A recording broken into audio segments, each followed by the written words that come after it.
Est-ce que ça vous est déjà arrivé d'avoir un mot sur le bout de la langue? Vous savez, cette sensation si désagréable et si frustrante, où le mot il est là, vous le voyez, vous le sentez et il ne demande qu'à sortir. Mais généralement, rien ne veut sortir. Ça nous arrive assez fréquemment quand on rentre chez nous après une très longue journée de travail.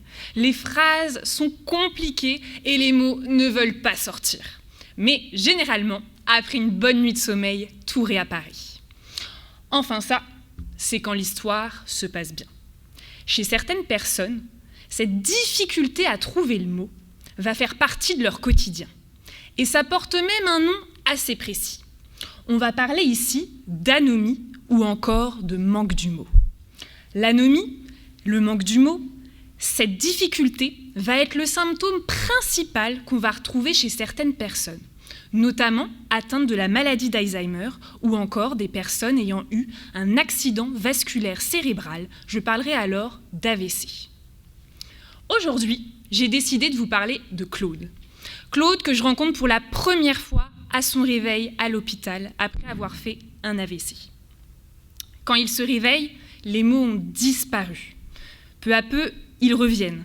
Mais quand ils sortent, ils s'en mêlent, ils se mélangent et ils ne sont pas du tout produits de la manière dont il voudrait. Claude a donc décidé de faire appel à une orthophoniste.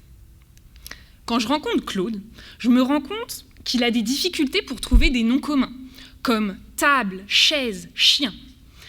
Il éprouve également des difficultés pour retrouver les noms de personnes qu'il aime tant, notamment le nom de ses petits-enfants.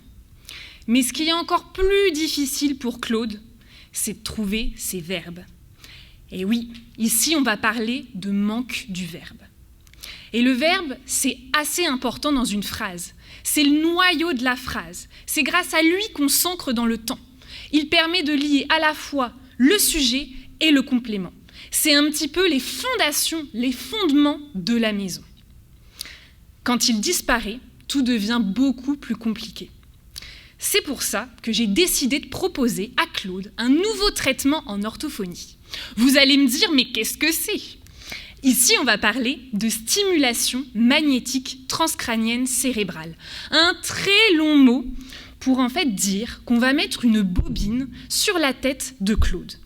On va essayer de stimuler certaines zones de son cerveau, pas n'importe lesquelles.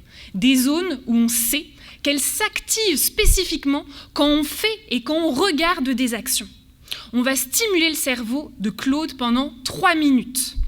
Après cette stimulation, on va demander à Claude de regarder des vidéos d'action, comme manger, boire, dormir ou encore chanter.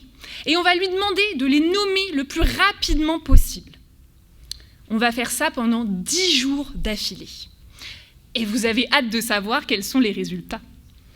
Les résultats mettent en avant que Claude, après cette longue session de stimulation couplée à de l'orthophonie, il arrive à produire davantage de verbes et produire ces verbes de manière beaucoup plus précise.